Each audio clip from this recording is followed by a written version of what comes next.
Right friends, welcome back to second capsule. This is on CMA1 at Marrakesh. Recently, climate change conference was held in Marrakesh, and if you go back to history, historic Paris Agreement was signed by record 175 countries, that is 174 countries plus European Union, and subsequently the agreement came into force on 4th November 2016, and this was made possible because of ratification by at least 55 countries constituting at least 55% of total global emissions. And this is every year conference. It has got three names. One is COP22. COP22 is Conference of the Parties 22, that is Conference of the Parties to the United Nations Framework Convention on Climate Change. And this United Nations Framework Convention on Climate Change was constituted after 1992 Rio de Janeiro Earth Summit. Basic view is reducing the global emissions. Then this is also known as CMP12. What is the meaning of CMP12? CMP12 is meeting of parties to the Kyoto Protocol. What is Kyoto Protocol? Kyoto Protocol was formulated in 2005. The purpose of Kyoto Protocol is to reduce greenhouse gas emissions by the developed nations. And now CMA1. What is the CMA1? CMA1 indicates Conference of the Parties serving as the meeting of the parties to the Paris Agreement. So, first one is UNFCCC, second one is Kyoto Protocol, the third one is Paris Agreement, and these references are with regard to reference to those protocols or agreements. COP22 to UNFCCC, CMP12 to Kyoto Protocol, CMA1 to Paris Agreement. So, whatever name you call it, it is annual climate change conference under United Nations Framework Convention on Climate Change.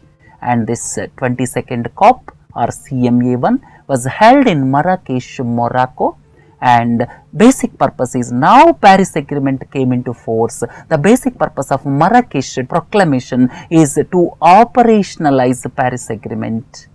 And as this Paris Agreement came into force, all the intended nationally determined contributions will become or have already become nationally determined contributions. Now you have to call nationally determined contributions.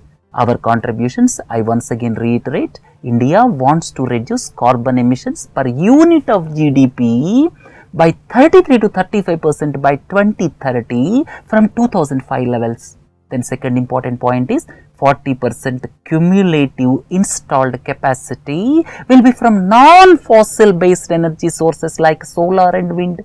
Then India will create carbon sink of 2.5 to 3 billion tons of carbon dioxide equivalent with the forest and tree cover, and at least $2.5 trillion are required to meet these goals by 2030. So, these are the nationally determined contributions of India as far as Paris Agreement is concerned. And let us have a glance at who is the largest emitter. China is the largest emitter. And don't forget, China and USA constitute 40% of global emissions.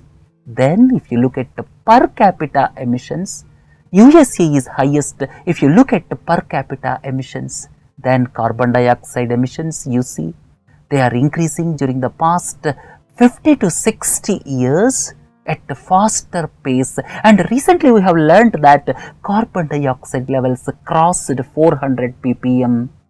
Pre-industrial levels, they were at 280. Pre-industrial levels, they were 280 ppm in the atmosphere. And now 400 ppm, they crossed 400 ppm. And here this slide talks about million metric tons of carbon year-wise, right? So from this it is very clear carbon emissions are increasing during the past 50 years, and if you look at the carbon dioxide concentration in the atmosphere, pre-industrial levels at 280 ppm and now 400 ppm. These things don't forget. And here I have given main global warming gases, greenhouse gases. Gas wise I have given carbon dioxide is the highest, followed by methane, followed by nitrous oxide, and these are because of main human activities. And if you look at greenhouse effect, when the greenhouse gases are more, it traps the solar radiation reflected by the earth. That's why temperature will increase on the globe, right? Having learned this, this is also very important. Global average temperatures increased by 0.8 degrees centigrade, and some news reports stated recently that they increased by 1 degree centigrade in comparison to pre-industrial levels. And the goal of the Paris Agreement is to limit to 2 degrees centigrade in comparison to pre-industrial temperatures. And now let us look at Marrakesh Action Proclamation.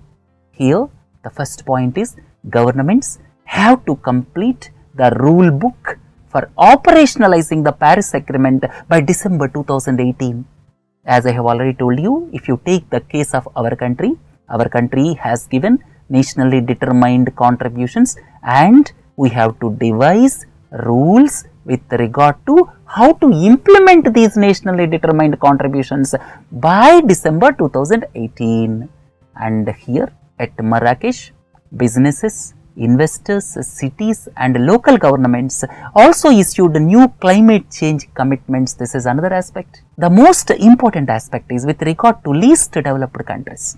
Least developed countries, 48, which include Bangladesh, Ethiopia, South Sudan. They formed Climate Vulnerable Forum.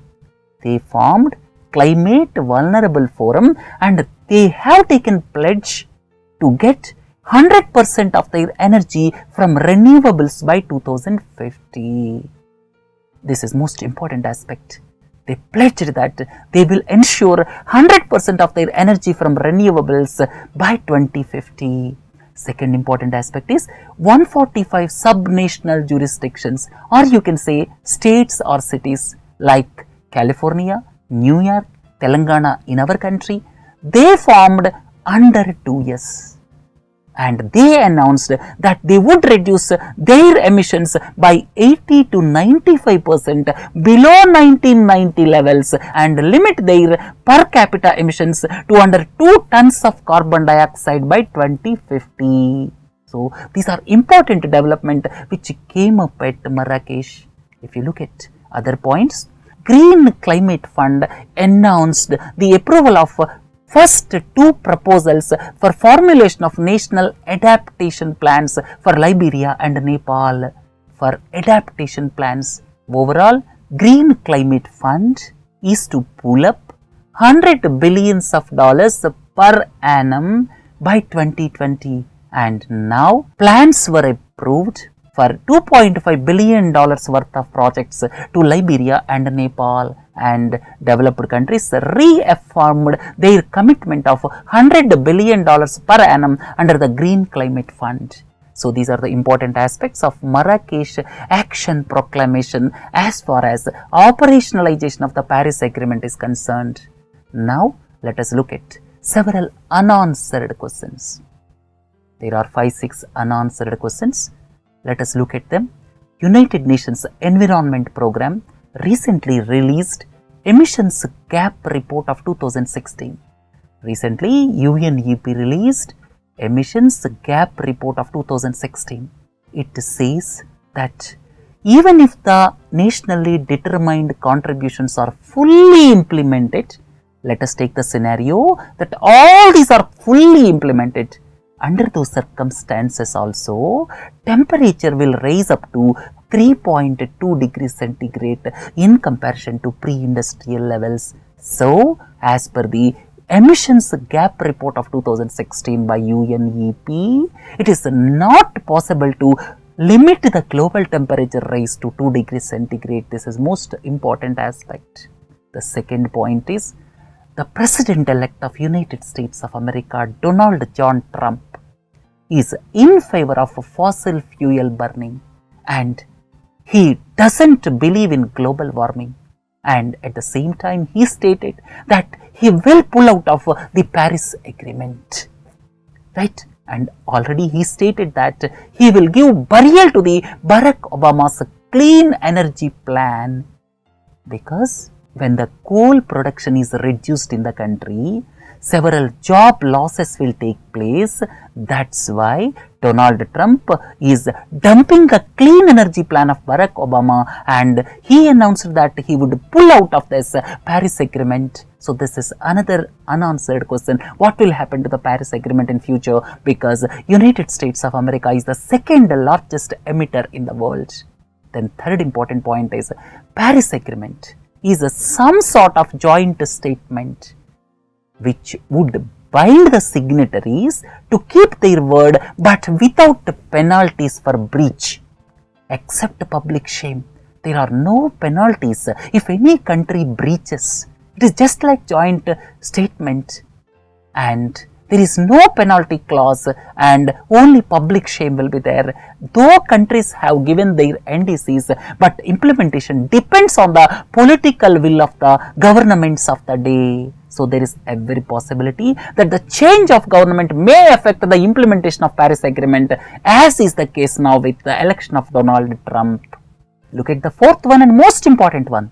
Developed countries have to pull up $100 billion every year from 2020 onwards, but cumulative contributions as on date are hardly $10 billion.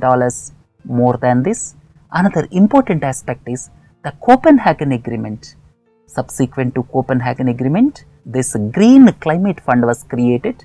The Copenhagen Agreement stated that the money would come from a variety of sources, public and private, bilateral and multilateral, including alternative sources of finance, and till date it is not clear what type of finance will be counted under this $100 billion. Now, OECD countries claim that finance was already forthcoming from them, largely in the form of private investments in developing countries.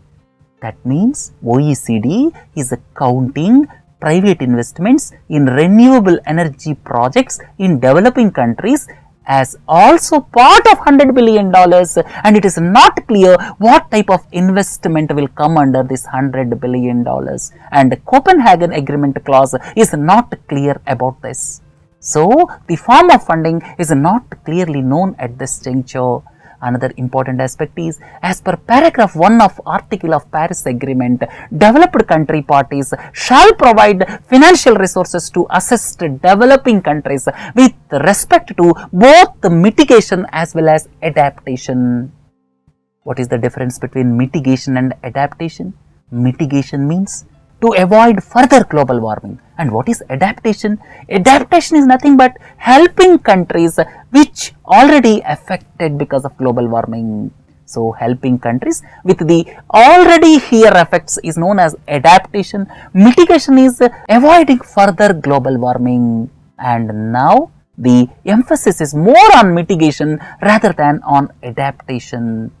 And these are the questions which require clear answers in the subsequent climate change conferences. Right friends, with this let us conclude this capsule. Have a nice day. Thank you.